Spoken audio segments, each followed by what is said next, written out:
days, it's a delicate balance between looking like a cracked bag lady or a creative writer, but generally I aim for somewhere in the middle. The other occupants of the room were the usual blend of young aspiring authors and old aspiring authors, with the occasional genuine bibliophiliac thrown in, those who read purely for pleasure despite the increasing cost, without a thought of trying to write a book themselves. I am intrigued by this kind of person.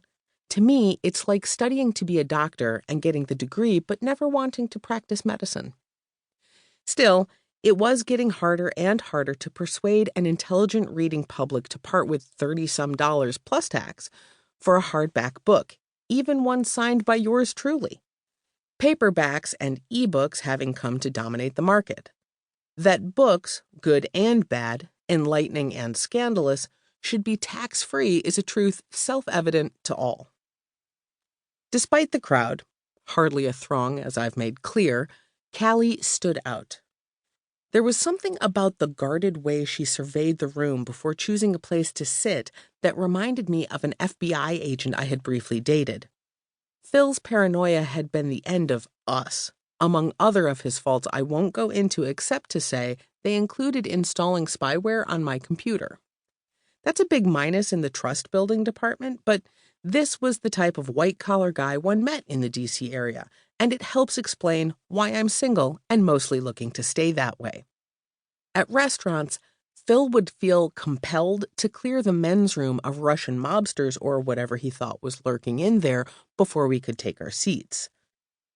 I did see a familiar face or two in the crowd, and one of those faces took me by surprise.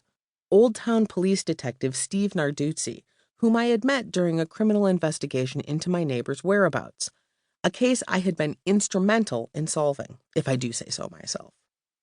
Inspired by this successful foray into real-life crime solving, I'd signed up for Virginia's 60-hour private investigator course, passing all the tests and learning more than I'd ever wanted to know about unlawful search and seizure. What I planned to do with the license was anyone's guess, but I'd had the certificate framed and it now hung on my office wall. It was a case of, if you build it, they will come. His vitals, as I'm sure Narduzzi would call them, 6 foot, 180 pounds, dark brown hair, and green eyes. He was, basically, a younger version of Chris Maloney, the actor, which is not a terrible condition to be saddled with. His sidekick, from when I had first met him, was not there, so it didn't look like official business. I doubted if Sergeant Bernalac was a big reader anyway. I wondered fleetingly if he was there because he had come to believe I was, after all, guilty of something or other. I may have tested a few boundaries in solving his crime for him. But in answer to my little wave, he gave a reassuring nod before settling back in his chair, crossing his arms, and waiting expectantly, as if for the Christians to be dragged into the Roman Colosseum. Honestly, it was hard to guess what he was doing there. I knew he had a wife somewhere in Del Rey, a few miles as the crow flies from the bookstore. 8 at night struck me as the kind of time for him to be off-duty, tucking children into bed, if applicable, and starting to wonder which horrible aspect of World War II was playing out on the History Channel. The bookshop owner waited until the latecomers were settled before launching into a brief introduction. Chester Lewis was a true friend who had supported me from the early days.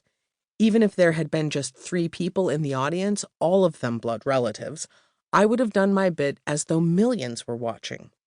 Short, spare, bespectacled, and balding, Chester looked the kind of man who had been born in the aisles of a bookstore. His mother had owned the shop before him. I feel, after so many years, local mystery author Augusta Hawke needs no introduction. She lives mere blocks from this store and has graced us many times with her presence when her yearly book is published. This latest is number 19. Here he turned to me for confirmation, and I nodded, although I wasn't sure myself. And continues the saga of a team of intrepid crime hunters in the Dordogne. With no further ado, I give you your neighbor and friend and mine, Augusta Hawke. Smattering of polite applause, with Narduzzi smiling broadly and clapping louder than anyone.